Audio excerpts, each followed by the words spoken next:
How Josef Mengele avoided capture for decades. True crime history. There are names that stick to our skin, that haunt us in our dreams, that stay there, echoing softly in the back of our minds, like an open wound that never heals. Josef Mengele is one of those names. The man who should have been swallowed up by justice, but instead died drinking coffee in the backyard of a house on the Brazilian coast. I remember exactly when this obsession began. I was watching a documentary about the horrors of the Holocaust, something that, in itself, is almost unbearable to watch. But then his face appeared, his smile, and then they said his nickname, the Angel of Death. Something inside me stirred. I began researching. At first, it was just morbid curiosity. But as I read the accounts, heard the voices of the survivors, and saw the empty eyes in the photos of the twins he used as guinea pigs, it stopped being just old history. It consumed me. How could a man like that, who chose who lived and who died with a nod, simply disappeared into the world? How did he live for decades on the run, moving from country to country, having barbecues with neighbors, while the victims' families wept before empty graves? This is a story about impunity, about silence, and about one of the greatest ghosts of the 20th century that has never been exorcised. I was in my early 20s when I first saw the name. It was a normal night, like so many others. I was alone, the lights dimmed, the television on for company. Flipping through the channels, I came across a documentary about Auschwitz. I'd heard of it, of course.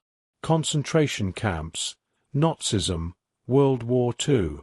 But I'd never stopped to watch something so raw, so direct. The program began with old, black and white footage. Faces too thin. Children with sunken eyes. Silence. A heavy soundtrack. The camera showed the tracks leading to the iron gates bearing the inscription, Arbeit macht frei. Work sets you free. But what kept me there, what compelled me to keep watching, was a name that appeared on the screen, almost whispered by the narration. Josef Mengele. I can't explain why, but it chilled me to the core. A common name, even. It seemed banal, but the nickname that accompanied it wasn't. The Angel of Death.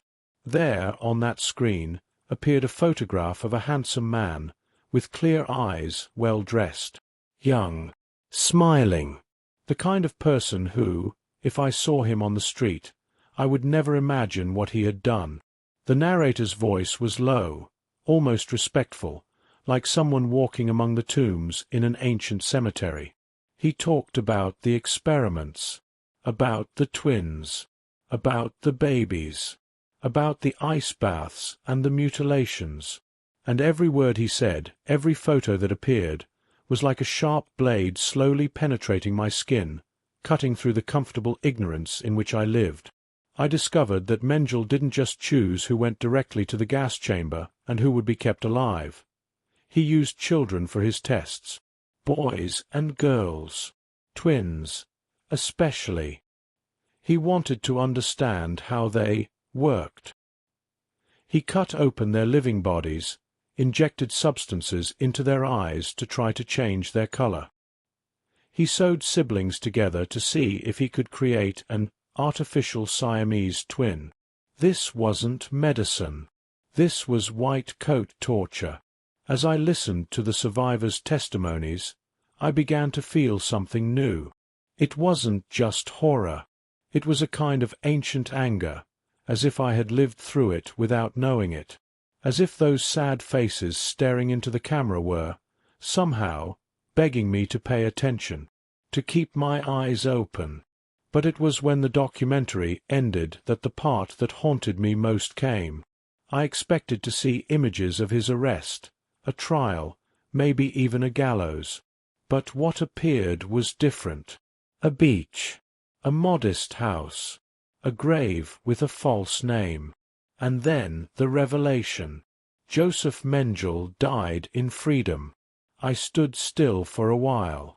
I don't know how long. The remote control was still in my hand. The television was now showing something else, some nonsense. But my mind was stuck there. The name, the photos, the eyes, the idea that a man who represented the worst of humanity lived for decades without ever being tried, without ever being punished, without ever hearing a court verdict or the cries of the mothers he had destroyed. That night I couldn't sleep. I opened the computer and began researching. Texts, articles, photos, old interviews. The more I read, the more revolted I became. It was like entering a dark, bottomless pit.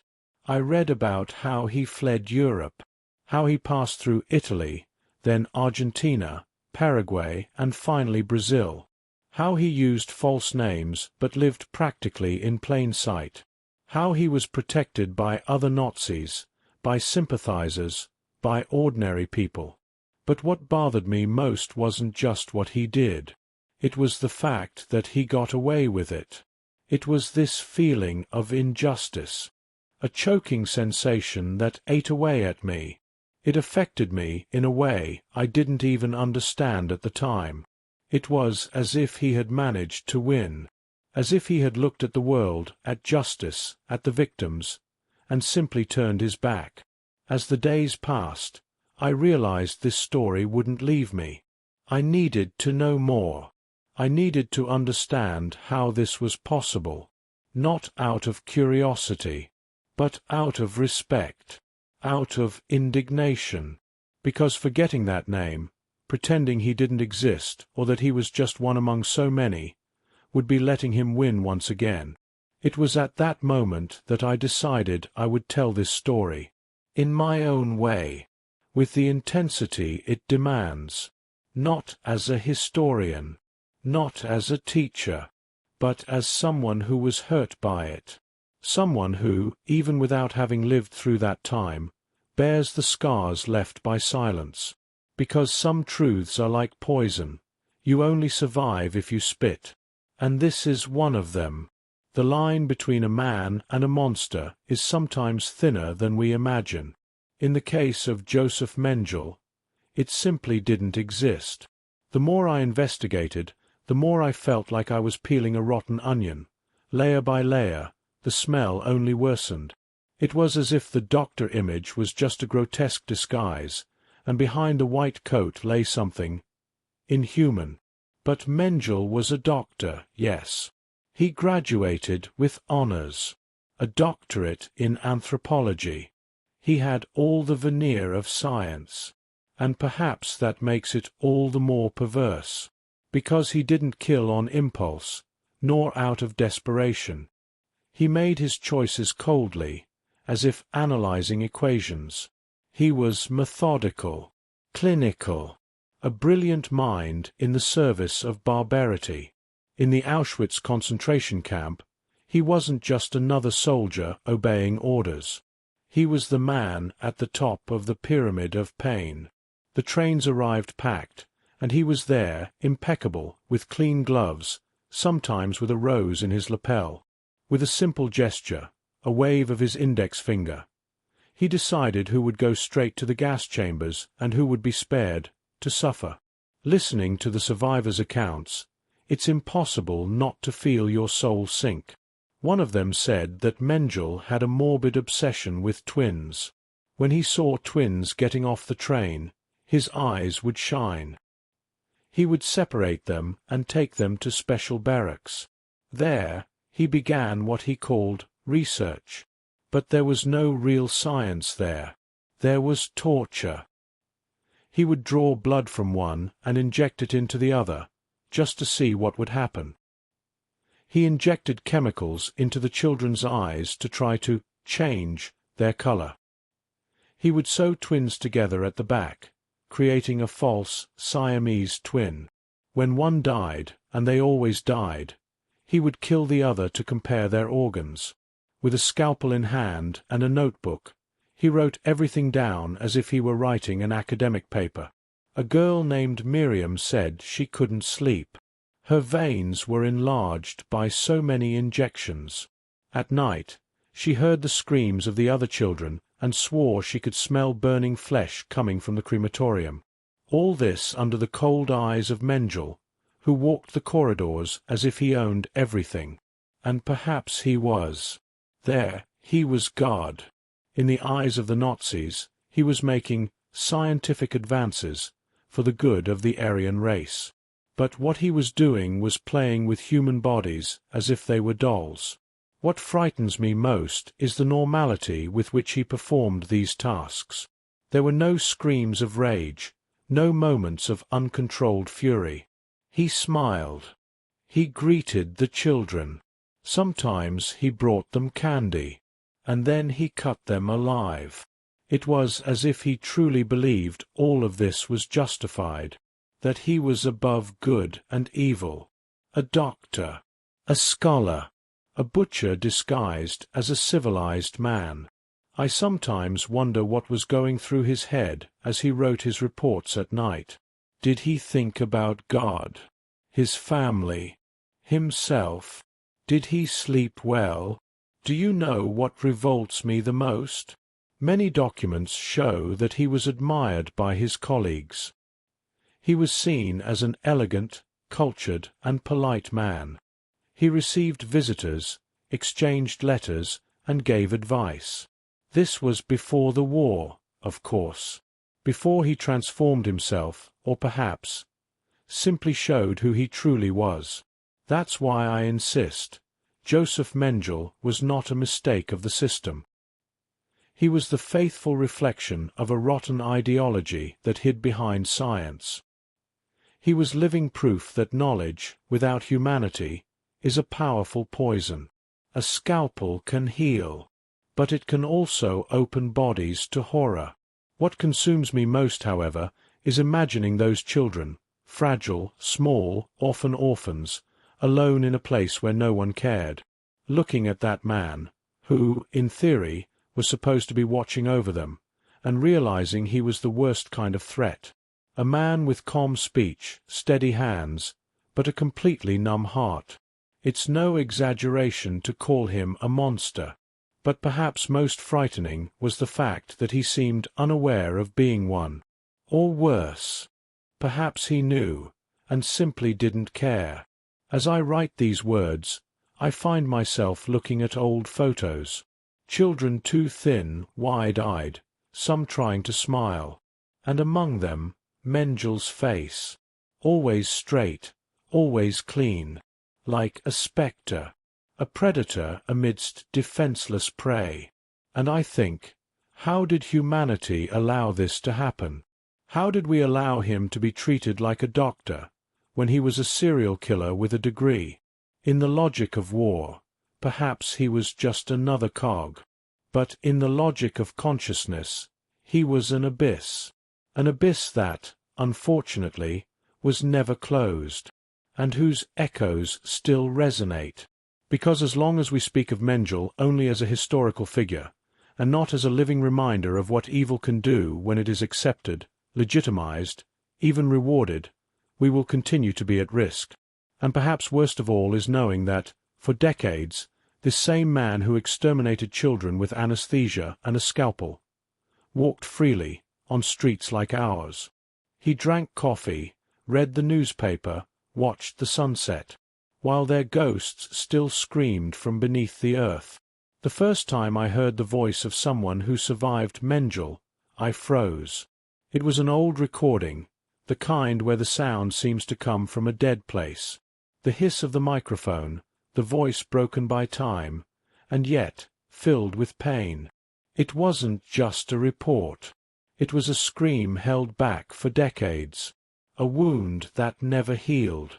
And I, on the other side of the screen, felt like an intruder, as if I were violating a sacred space of suffering. Her name was Eva, an elderly woman, but her eyes remained those of a child in shock. A twin. She had been taken with her sister to Auschwitz when she was only 10, and, like so many others, she was selected by Josef Mengele. He seemed fascinated by them, And that was when the experiments began. Eva said that, at first, Mengele even seemed kind. He gave her sweets. He smiled. He asked their names, where they came from. But that was just the veneer. A bait.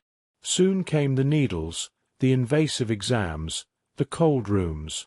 She said she received injections almost daily, without knowing what was entering her body. Sometimes she fainted. Sometimes she felt unbearable pain. She vomited blood. Her sister, Miriam, underwent even crueler procedures. "I survived by luck," she said. "But I was never the same." Then came others. Each new testimony was like a nail slowly hammering into my conscience. A boy, now a man, told me he lost his brother during one of the research projects.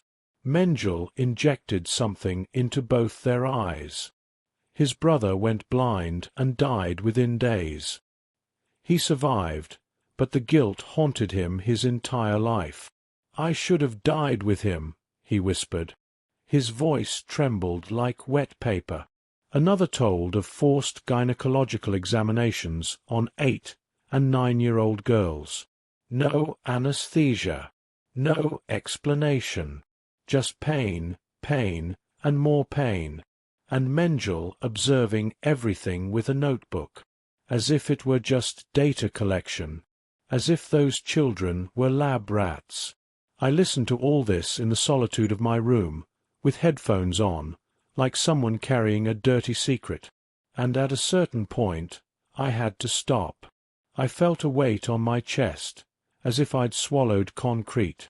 I looked in the mirror and barely recognized myself. There was something dark in my eyes. It wasn't fear. It was a mixture of grief and hatred. I was no longer just studying Mengele's story. I was carrying what he left behind. The words, the stifled screams, the eyes dry from crying. All of this accompanied me wherever I went. On the subway, in the shower, before bed. Sometimes I dreamed of the barracks, of the children. I woke up sweaty, my heart racing, and what bothered me most was that most of the people I spoke to knew none of this. They knew there was a crazy Nazi who escaped, but they didn't know the details. They didn't know the names. They hadn't heard Eva's voice. They didn't know about the rusty needle entering a 7-year-old girl's arm while Mengele wrote down, "Reaction, moderate." These testimonies transformed me. They tore me apart. I remember one, in particular, that has never left my mind. It was a woman in her 80s. Her skin was marked by time, her eyes empty, as if staring into within herself. She said, "He never yelled at me. He never hit me. He only smiled." But I knew that smile was worse than any slap. That sentence destroyed me. How can someone cause so much damage without raising their voice? How can cruelty dress so elegantly? Mengele was the living example of rudeness, cleanliness, and kindness, and, for that very reason, all the more terrifying. He wasn't the dirty monster from the basement. He was the next-door neighbor, the trustworthy doctor, the respectable face of hell. These people who survived, and who still have the strength to tell, are more than witnesses. They are history itself. They are the living diaries of what the world has tried. Forget. And each of their words is a brick that rescues memory, that forces us not to turn away. Because, you see, forgetting Josef Mengele isn't just forgetting a criminal. It's allowing him to win twice. The first time, when he caused pain, and the second, when we erase his victims from collective memory. After hearing each of these accounts, I felt even more responsible to tell this story, not in the cold way of books, but the way it truly deserves, raw, dirty, bleeding, because there are things that cannot be softened. and there are voices that cannot be silenced. The pain of these people, even decades later, still bleeds. And all I can do is try not to let them bleed alone. I thought, at first, that the worst of the story had been told within the walls of Auschwitz. But it wasn't. What awaited me when I began to delve into Josef Mengele's escape was even more revolting, because it wasn't just about what he did. It was about what the world allowed him to continue doing, living, and living well. After the fall of the Third Reich, when the Allies began to seize territory and the camps were liberated, thousands of SS officers rushed to flee Germany like rats fleeing a sinking ship. Mengele was one of them, one of the first, one of the smartest. While his colleagues were arrested, interrogated, tried in Nuremberg, many sentenced to hang, Josef Mengele disappeared. How could someone like that simply disappear? The answer is as rotten as it is predictable. He had the help of a secret network, a labyrinth of routes, clandestine networks known as ratlins, created to rescue Nazis and take them to places where justice could not reach. Priests, sympathizers, ultra-conservative protection rackets, and, of course, the chaos of the post-war era. Everything worked in the monster's favor. He hid for a time in Bavaria. He lived as a peasant, using false names. While the world searched for monsters, Mengele disguised himself as an ordinary man. And he was good at it. In 1949, with a false passport provided by sympathizers within the Red Cross, yes, the Red Cross, he embarked for South America. Yes, he set foot in Buenos Aires, a vibrant city, full of people, music, cafes. And there he lived peacefully, under the name Helmut Greger. I read and reread that dozens of times, because it didn't seem real. How could someone who commanded unimaginable horrors live for years like that, undisturbed? He walked the streets. He had neighbors. He shopped bread. He went to the movies. And the scariest thing, he never hid as much as he should have. He sent letters using his real name. He corresponded with his family in Germany. He even had contact with Argentine authorities, some of whom knew exactly who he was. And they did nothing. Nothing. Meanwhile, the survivors still had nightmares. Many were in psychiatric hospitals, others living with irreversible physical damage. People who could no longer touch needles, hear the sound of footsteps, or stand the smell of hospital alcohol. And Mengele? He was living in a rented house with a garden, drinking wine under the Buenos Aires sun. He even worked at an agricultural implement company. Cruel irony, a man who destroyed human lives now dealt with tools for planting. What kind of world allows that? And then, in 1959, the scare came. West Germany issued a formal arrest warrant against him. The name Josef Mengele returned to the headlines. He was officially wanted. But it was too late. The hunter had already sensed the danger and, as always, escaped. He fled Argentina.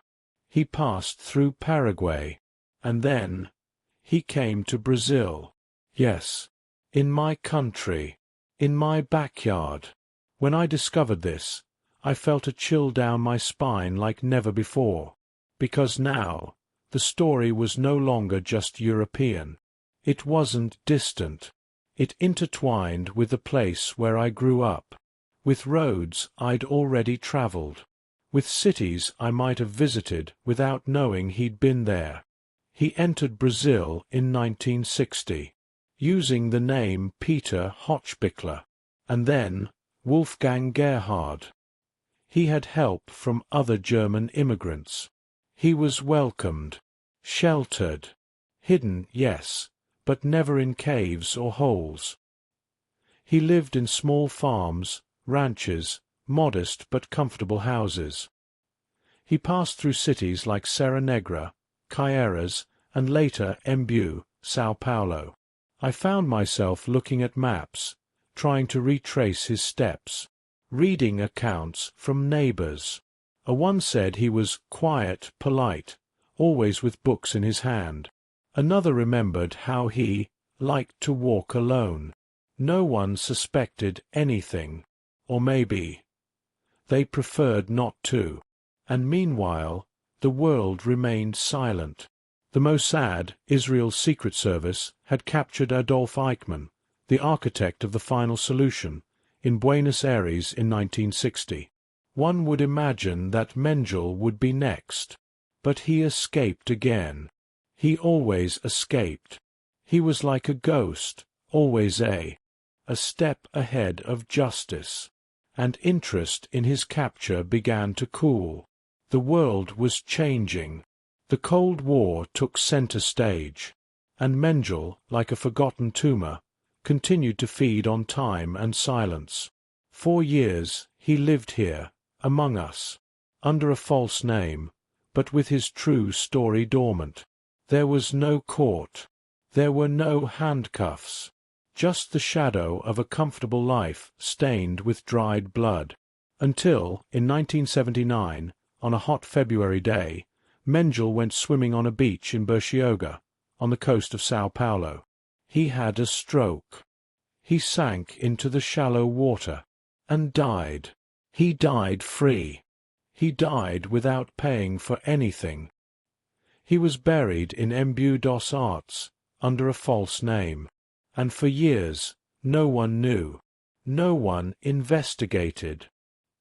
He disappeared from the world, as he had always wanted. But, ironically, in 1985, after intense investigations, exhumations, and DNA tests, they discovered him. It was him, Josef Mengele, there, underground, in Brazil, without trial, without conviction, without even a cell. And that's when I realized, the true face of horror isn't just what he did in Auschwitz. It's what he continued to do, every day in freedom. It's what he symbolizes, the failure of justice, the silence of accomplices, the oblivion of victims. This was the second part of the nightmare, the part where the monster wins. For a long time, I wondered, how a man like Mengele, so well known, so hated, managed to escape under the noses of a world thirsting for justice. After all, we're not talking about just any criminal, but the doctor from hell, the executioner of Auschwitz. And the answer, though simple, made me sick. He didn't escape alone. Little by little, I began to understand that his escape was anything but accidental. Mengele relied on a network, a system, a living organism, operating silently in the shadows, long after the end of the war. A world that, despite defeating Nazism, never completely eradicated it. They called this network the Ratlins. And that's exactly what it was. An underground, hidden route that allowed Nazi officials, from soldiers to high-ranking figures, to escape out of Europe. A labyrinth of false documents, clandestine routes, silent priests, wealthy sympathizers, complicit organizations. The machinery of impunity. Josef Mengele hid for almost 4 years inside Germany itself, hidden by family members and former party colleagues. He slept in attics. He worked as a peasant. He fell into absolute silence when he heard the sound of Allied jeeps crossing the roads. And yet, no one captured him. How is that possible? He wasn't just any face. The survivors described him accurately. The Americans had records. The Soviets too. But Mengele was a master of camouflage. And more than that, he was protected. By his network, by his origins, and by the very chaos of Germany in ruins. It was only in 1949 that he decided to leave Europe. And to do so, he had the help of one of the institutions that most surprised me to find in this scenario, the Red Cross. Yes, the same International Red Cross, symbol of neutrality and humanitarian assistance. During the post-war period, it issued thousands of passports to refugees, mostly honest people fleeing terror. But among these legitimate documents, monsters hid. Mengele obtained one of these. A passport for Helmut Greger, an Italian citizen. A common name, a clean face. Ready to start over. The document allowed safe travel to South America, a favorite destination for fugitives. Less rigor, sympathetic governments, less interference from the Allies. It was through the port of Genoa, Italy, that Mengele embarked. With a clean suit, suitcase in hand, and a new name. They say he seemed calm, tranquil, as if he were just beginning a new phase of life, not escaping the gas chambers he himself commanded. At that moment, the world lost sight of Josef Mengele. He arrived in Argentina in July 1949, and he was welcomed by an already established network. A German colony of exiles, businessmen, and former Reich officials. Many of them lived well. They had businesses, families, exclusive clubs. The war was over, yes, but Nazism there still breathed beneath the surface. Documents show that he was sheltered by none other than Rudolf Höss, former commandant of Auschwitz, who had also escaped via similar routes. And so, Mengele fit like a well-oiled cog in the Nazi escape machine. 4 years, he lived under an assumed name, but he didn't seem afraid of being discovered. He sent letters home, signed Joseph. He kept in touch with his family, who even sent money to help him. The Germans knew, the Argentines knew, and the world, weary of war, chose to forget. And the more I read about this organized escape, the more I got the feeling that justice, deep down, never really wanted to catch him. Mengele wasn't a man on the run, alone in dark woods. He was a passenger on ships, a guest in comfortable homes, a visitor at embassies. He had time. He had protection. He had complicity. And all of this built a new identity. A new daily life. While the survivors dealt with nightmares and mutilations, he rode the tram through Buenos Aires, went to cafes, smiled at strangers. I couldn't stop thinking about it. How many hands had shaken his in all these years? How many neighbors greeted him with a good morning without knowing, or perhaps knowing very well, who he really was? How many times had he looked in the mirror and seen no guilt, no punishment, but only a clean reflection, washed by time and oblivion? And if justice were truly interested, why did it take 10 years to issue a formal arrest warrant? 10 years. It's enough time to start over, to hide once and for all, to bury himself under another life. And he did exactly that. This escape route that began in Germany and ended here, in the south of the world, left me with an uncomfortable certainty. Evil always finds a way when there are hands willing to guide it. And Josef Mengele found not only paths, but paved roads, with signs and shelter. He was carried by a net that preferred to protect a criminal rather than face the weight of the truth. And so, he lived as he did. He laughed, ate, wrote, loved, all while thousands cried because of him. And that destroys me inside. Because his escape wasn't just a miscarriage of justice.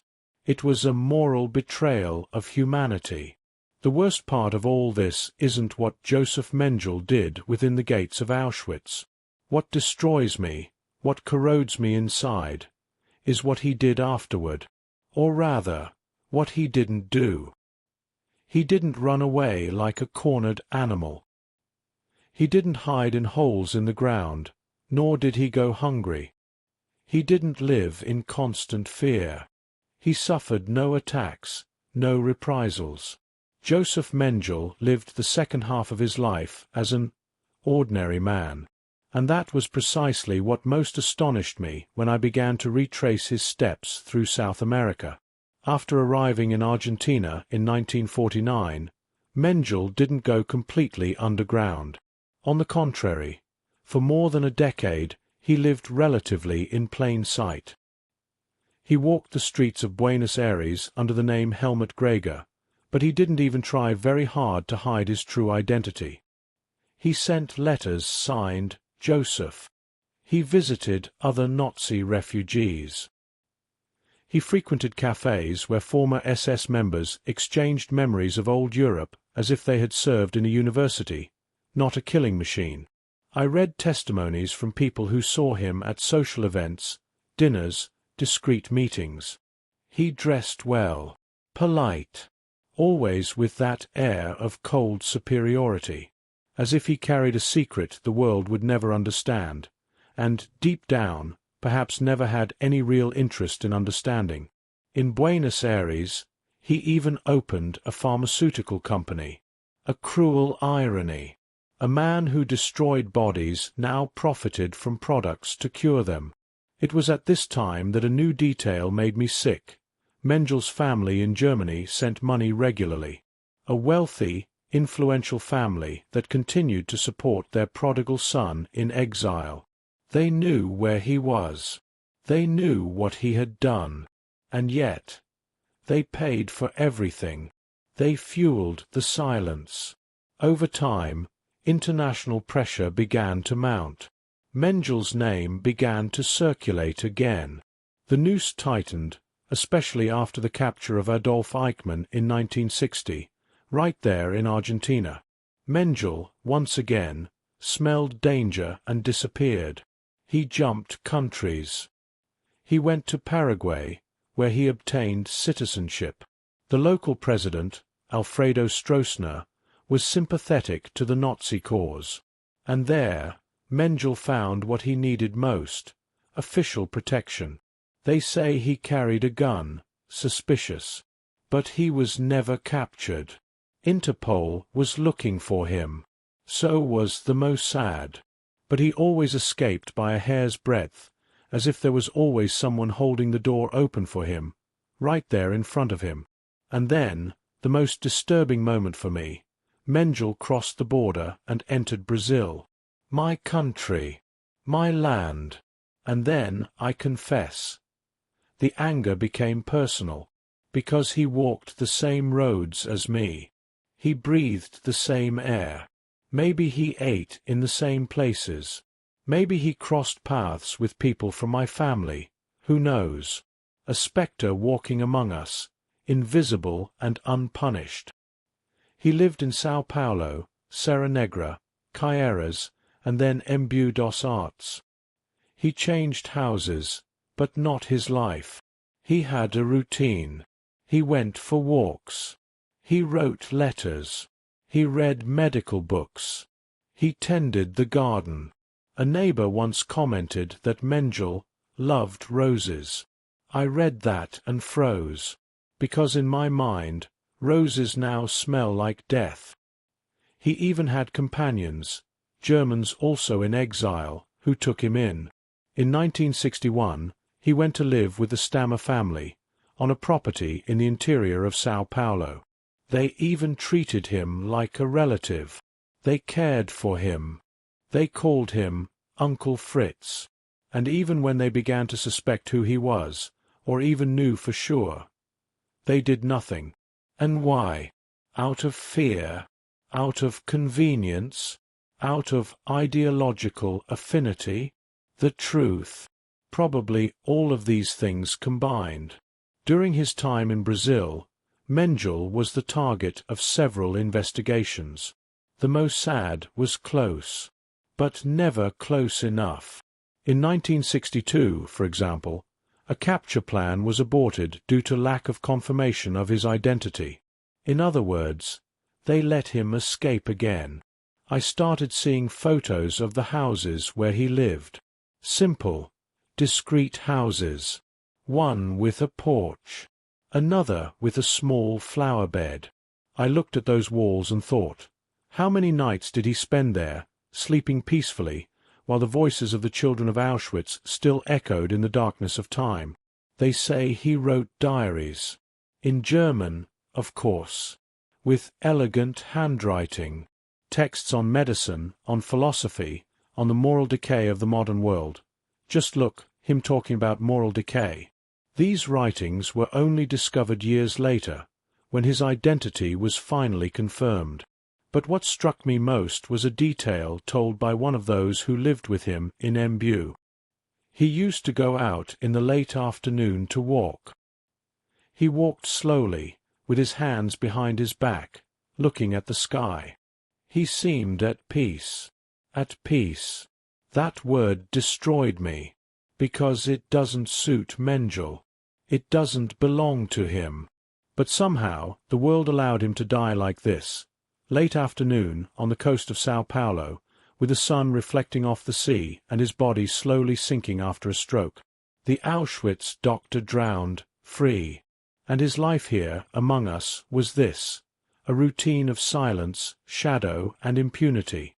A man who turned children into guinea pigs, who tore families apart with a gesture, who laughed as lives were destroyed, spent decades living as a spectator, as if he had erased his own past with a false name and a new address. But I haven't forgotten. And now, you won't forget either. Have you ever had the feeling that justice only works for the little ones? That the world's greatest monsters always manage to escape? Well, that's exactly what I felt when I discovered how Josef Mengele's days ended. Because there was no court. There were no handcuffs. There wasn't a single moment of true fear in his eyes. Mengele's final years were lived in comfortable silence, as if he had been absolved by time. And time, my friend, sometimes is crueler than any sentence. After decades living in Brazil, he no longer hid as he once did. The false names, Wolfgang Gerhard, Peter Hochbichler, were still used, but with less and less care. Those who protected him were already old. Many knew the truth, but for some reason no one did anything. And that, to me, is what screams the loudest. Instead of being persecuted, Mengele was tolerated. Instead of being judged, he was forgotten.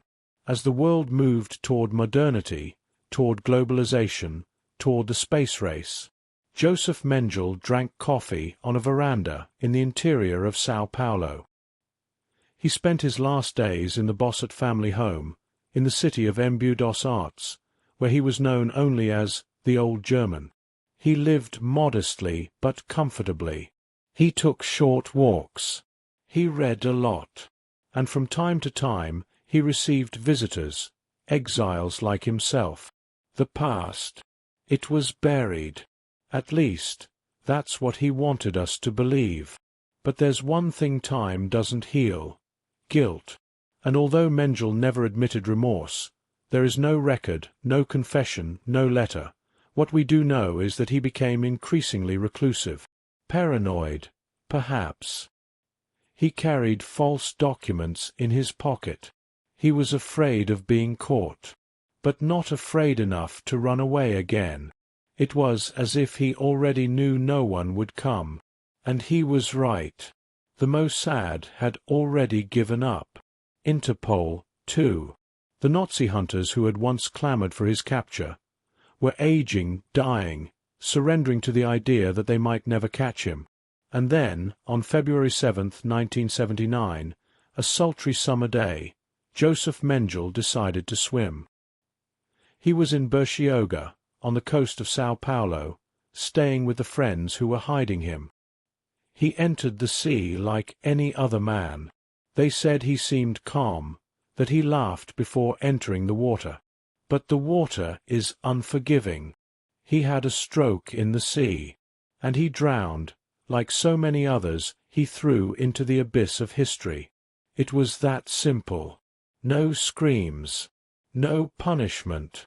No witnesses. He was buried as Wolfgang Gerhard, in a humble cemetery in Embu dos Artes, a tomb without pomp, without flowers, without a real name. And there he remained, for 6 years, like a ghost buried under a borrowed name. And the world, it had no idea. It was only in 1985, thanks to a series of investigations initiated by West German prosecutors and cross-referenced with Interpol data, that the trail led back to Brazil. A slow siege, cautious, and finally, the exhumation of Wolfgang Gerhard's remains was authorized. DNA samples were collected. They were compared with those of Mengel's relatives still alive in Germany. The result was clear, indisputable. It was him, Josef Mengele, the angel of death. Buried in silence, his body already in advanced decomposition, but still too whole, with impunity intact. When I read the official report of this confirmation, I was shocked, not out of surprise, but out of indignation. This was the end of a nightmare. Just not the way it should have been. Not with justice looking him in the eye. Not with the victims' voices echoing in the courtroom. Not with the weight of the world on his shoulders. But with a lazy silence. A bureaucratic confirmation. A lukewarm end for such a cold man. Worse, when the discovery came to light, many doubted it. There were theories that Mengele wasn't dead, that it was all a hoax, that he had escaped once again, and that the body was just a puppet. But the tests, even with the limitations of the time, confirmed it. It was indeed him. The rotten blood of history rested there, under a false name and a cheap coffin. But that left me with another question. If he died like that, if he was buried and confirmed, why doesn't anyone talk about it? Why are there no school books describing his end? Why are there no documentaries with the same fervor as for other war criminals? Why does Mengele's name seem to dissolve into the mists of history, as if it were just another chapter, when it should be an eternal warning? The answer, perhaps, is too painful to face. We failed. We failed to capture him. We failed to judge him. We failed to give victims the right to look their tormentor in the eye and say, "I survived, and now it's your turn to pay." And that failure is our legacy. Josef Mengele lived more than 30 years in freedom. He watched men land on the moon, saw the Berlin Wall being built, felt Brazil win a World Cup, experienced the world change, and all this with his hands stained but never shackled. And now all that remains is an anonymous grave, a skeleton without glory, and a truth too uncomfortable to be easily accepted. But I accept it. I swallow this bitterness day after day, because forgetting would be the last favor the world could do him, and I refuse. I remember exactly the day I read the headline, "Josef Mengele is dead." The news didn't scream. It didn't come in bold letters, nor plastered across every newspaper. It was almost a whisper, discreet, formal, as if the world had finally decided to close history's most shameful chapter with a footnote. But for me, it was a punch in the gut. I skimmed the article like someone reading a suicide note left too late to save someone. The details were there. The grave, the bones, the DNA. Everything pointed to confirmation that the angel of death had died in 1979, drowned off the coast of Sao Paulo, and that the world had taken 6 years to realize it. 6 years while he was already underground. And yet, there were doubts. There was distrust. How could one believe that one of the most hunted men in history had died in such a banal way? And no one knew. The impact, when it came, wasn't relief. It was collective shame. I remember seeing the reports from the time. German newspapers trying to explain the inexplicable. Interpol justifying itself. The Mossad saying it was on another track. The Brazilian authorities were dodging. Each country was washing its hands, as if the problem had never been theirs. And while the circus of omission was dismantled, The Auschwitz survivors were called upon again. Yes, as always. When the world wants to appear concerned, it calls upon the victims to remember what everyone else preferred to forget. Eva Moses-Kor, one of Mengel's twins, gave an interview shortly after his death was confirmed. She said, "Now I know he's dead. But I don't feel better. There's no justice in knowing he died of natural causes. There's no victory in that. Only silence." And I understood exactly what she meant. Because justice, when it comes too late, isn't justice at all. It's just a cowardly attempt to close one's eyes before sleeping, and even then, sleeping poorly. Other survivors reacted with fury. Some cried. Some preferred silence. Many expressed something that struck me deeply, resentment for not having had the chance to see him in court.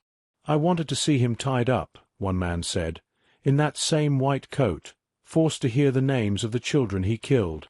But he died without hearing anything. He died without answering to anyone." The media, of course, tried to turn the moment into a spectacle. Conspiracy theories arose. Some claimed the body wasn't his.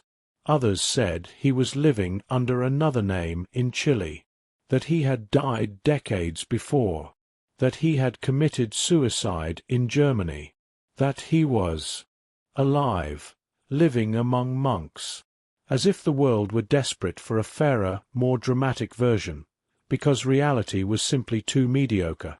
And the grave, located in the Rosary Cemetery in Embu dos Artes, became a somber icon. No tombstone bearing his name. Just a place where bones weighed more than history books. A place where grass grows without knowing what it carries. I visited that cemetery once. I went alone. There were no plaques, no flowers. Just a strange, suffocating silence, as if the earth itself rejected what was buried there. I stood there for a few minutes, staring at the hard ground, trying to imagine what was going through his mind in those last moments. Did he know he would escape forever? Did he, sinking into the waters of Bertioga, think of the children he drowned in senseless experiments? Or did he think of nothing? Perhaps that is the most horrifying answer of all. Perhaps Mengele never regretted it. He never looked back.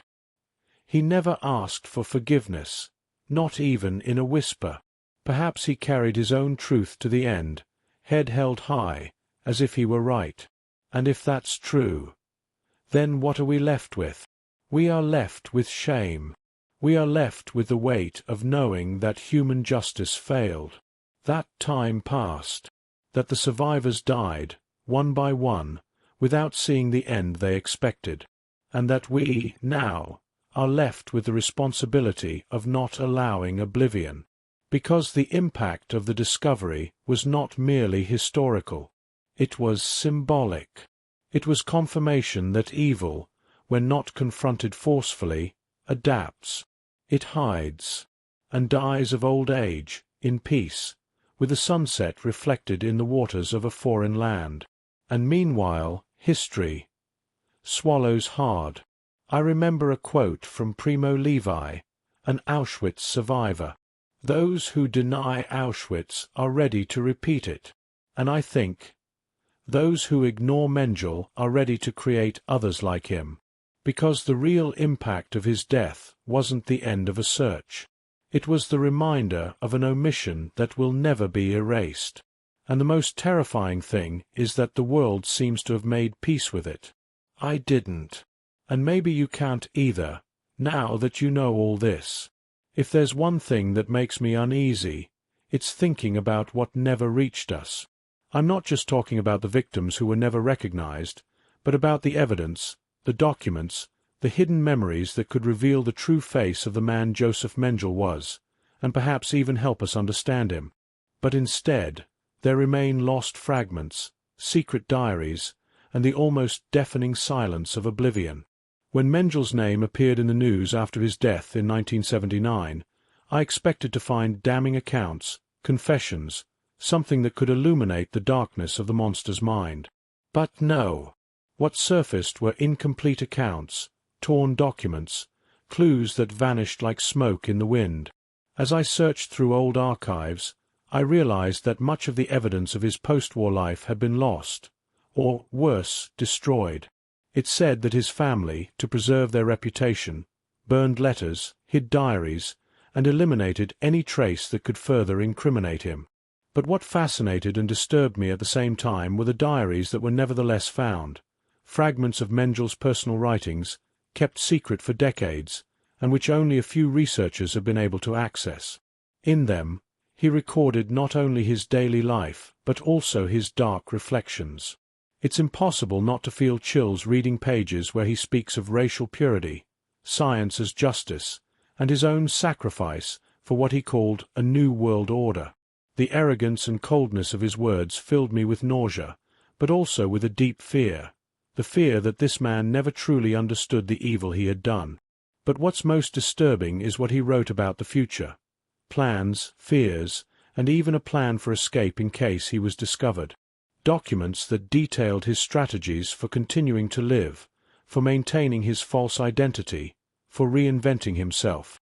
I can't help but imagine how desperate and calculating he was, always thinking of escape, of hiding, while at the same time committing unimaginable atrocities.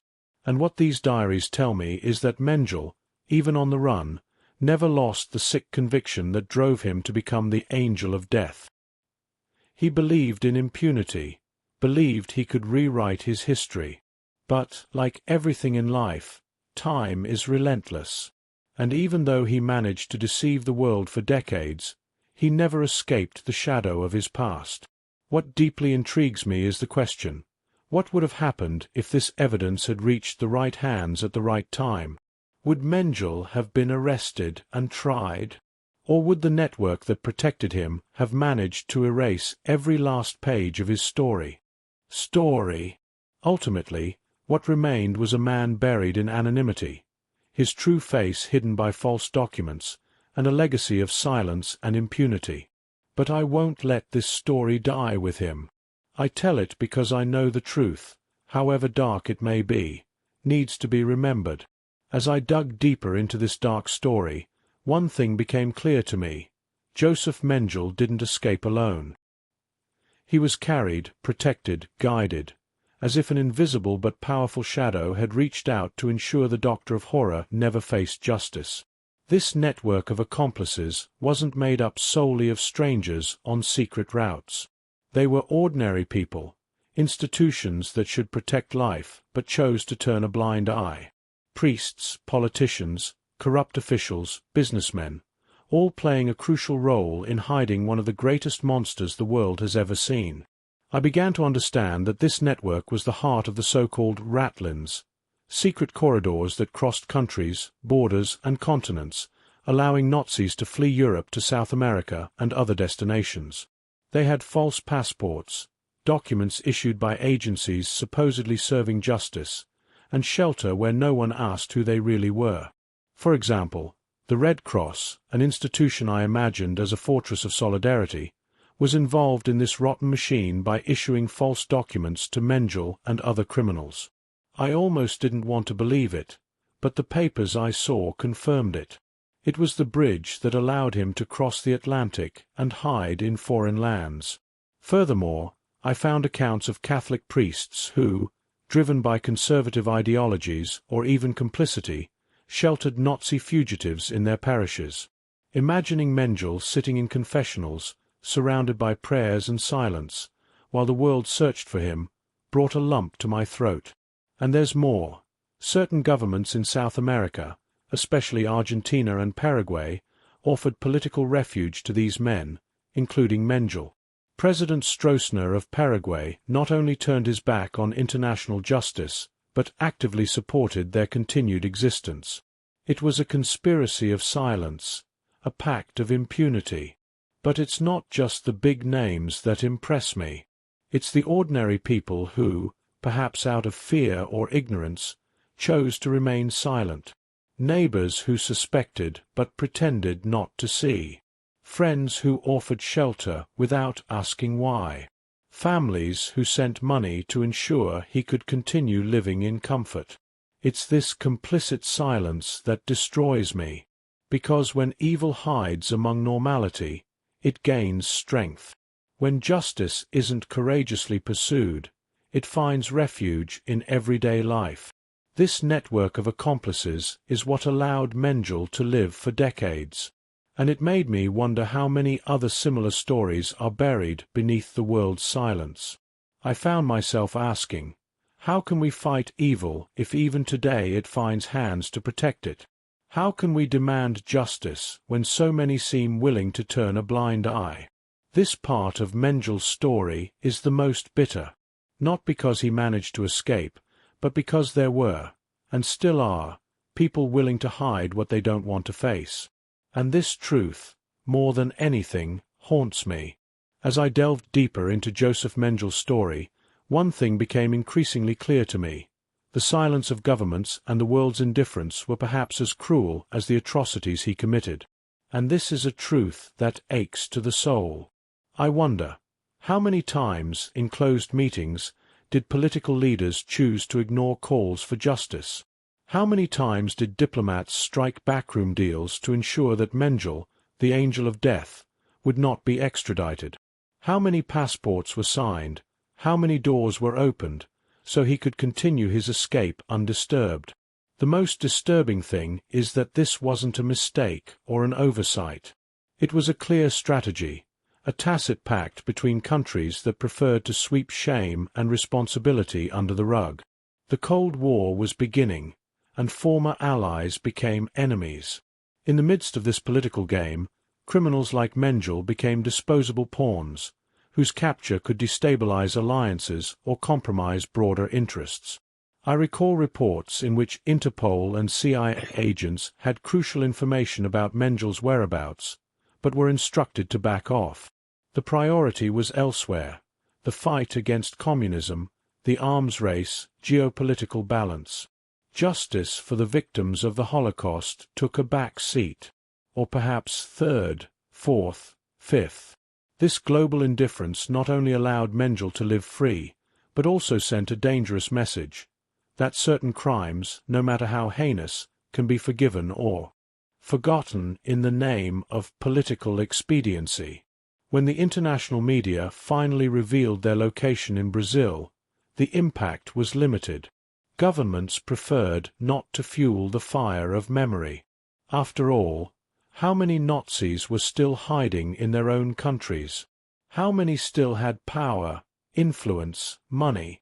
Mengele's story became a mirror of human hypocrisy. On the one hand, there was the discourse of human rights, of justice, of punishment for war criminals. On the other, the real practice of silencing, protecting, covering up. The government's silence was a complicit silence, and the world, weary of war and its consequences, chose to turn its back. I felt a deep rage upon discovering this, a revolt that burned in my chest, for there is no worse pain than knowing that evil can live freely not only because of a lack of power to stop it, but by choice. Today, as I see so many conflicts around the world, I remember this story, of how indifference can be as dangerous as violence itself. Because silence is not empty, it is fertile ground for evil to grow. This is the darkest lesson I draw from Mengele's life, that justice cannot wait for the will of the powerful, that it must be urgent, unwavering, relentless. Because if we let time and silence do their work, monsters like him will always find a way. And we must be the guardians of memory and truth, because only then will we prevent history from repeating itself. When I think of Josef Mengele, I can't help but feel a sense of horror that goes beyond what he did in life, because, even in death, he left a legacy that still haunts our world, a macabre legacy that is not limited to the horrors of the Holocaust, but that echoes in practices, attitudes, and silences to this day. His story didn't end with his death in 1979, nor with the confirmation of his remains in 1985. On the contrary, what strikes me is how the shadows of the angel of death continued to infiltrate dark corners of science, politics, and culture. I begin with the field of medicine, the area he chose to conduct his cruel experiments. Mengele set a terrible precedent: the use of science as an instrument of torture, dehumanization, and domination. This perversion of medicine still haunts ethical debates today, and reminds us all of the danger of a science without ethics, without empathy. It was he who transformed the word experiment into a synonym for nightmare. And although the medical community today condemns these practices, the echoes of this can be felt in cases of scientific abuse around the world. Secret studies, involuntary test subjects, disguised eugenics. Furthermore, Mengele has become a dark symbol of what happens when fanaticism allies itself with power. His face is plastered across books, films, and documentaries, a constant reminder of the human capacity for evil, but also a warning to us never to forget the limits of cruelty. In my research, I've seen how his name still sparks heated debate.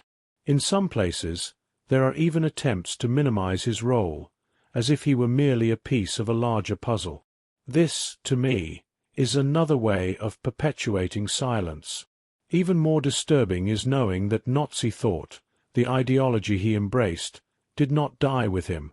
Extremist groups continue to use his name as a symbol of unhealthy resistance. It's frightening to realize how Mengele's ghost still inspires fanatics who distort history for their own ends. Therefore, I understand that Mengele's legacy is not just a thing of the past.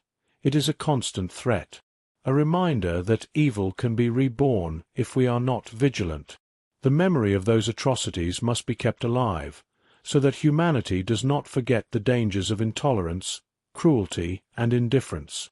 By telling this story, I feel I am doing more than remembering. I am issuing a warning, because Mengele's legacy is an invitation to reflect on the paths we choose.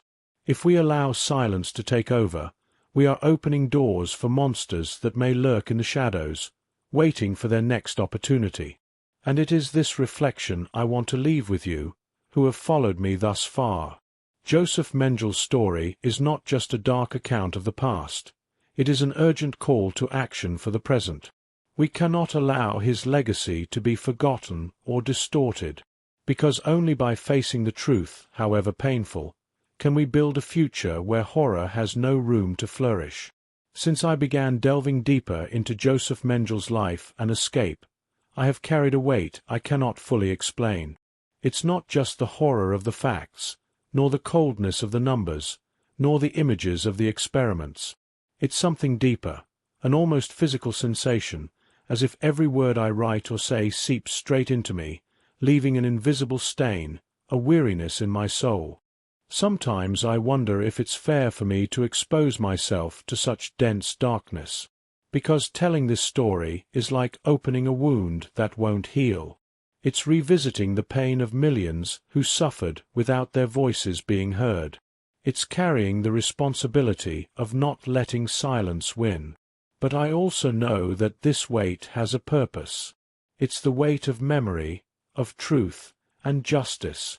If I remain silent, if I hide this story in some dark corner, it will be like allowing it to die along with time, and that, to me, would be a betrayal. I feel the gaze of each victim upon me.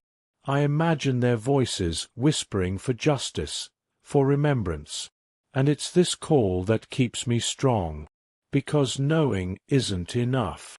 We must remember. We must tell. But it's not always easy.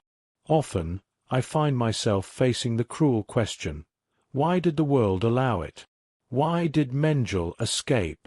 Why did so many turn a blind eye? These questions gnaw at me because they have no simple answers.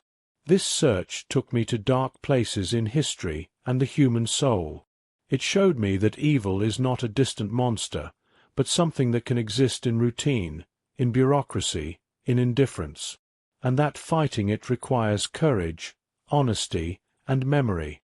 In telling this story, I realize I'm not just talking about Mengele. I'm talking about all of us, about what we are capable of when we choose to close our eyes to the suffering of others. I speak of the importance of not letting the past die, because it is always present, even if invisible. Today, when I look back and see everything I discovered, I feel a mixture of sadness, anger, and hope. Sadness for what was lost. Revolt against impunity. Hope because, by telling this story, I light a light in the darkness, even if small. And it is this light that I want to leave for you, who accompany me. A light that does not fade with time. A light that reminds us that, even in the face of horror, we can choose memory, truth, and justice. This is my mission. This is the weight I chose to carry. And, in the end, perhaps it's the only way to keep alive what cannot be forgotten. We have reached the end of this journey through the life and escape of Josef Mengele, the man who became a symbol of absolute evil, the angel of death who escaped justice. And I confess that, as I write these words, I feel a mixture of relief and unease, as if closing this cycle was simultaneously liberating and painful. But I want you to know, this story doesn't end here. On the contrary, it only begins for those who choose not to turn their backs on the past, for those who understand that memory is a powerful weapon against forgetting and the repetition of horrors. Telling Mengele's story was not just an intellectual exercise for me. It was a transformative experience, a plunge into the depths of evil, impunity, and humanity that failed, and may still fail, to do what is right. But it was also a call to action, because remembering is not enough. We must act so that history does not repeat itself. Today, the world faces new challenges. Hatred, intolerance, misinformation, and injustice continue to proliferate in various forms. Mengele's legacy and the silence that allowed him to escape are warnings of the constant vigilance we must maintain. We must denounce what is wrong, defend human rights, and educate new generations so they don't forget, and never accept, the shadows of the past. If you're here with me so far, I want to extend an invitation. Don't let this story die in words. Share, question, reflect.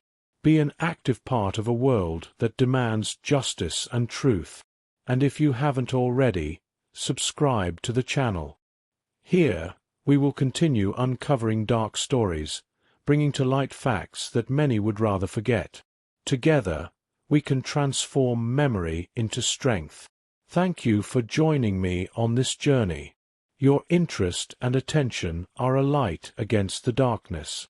See you in the next video, where we will continue exploring the darkest corners of history, so that the truth is never forgotten.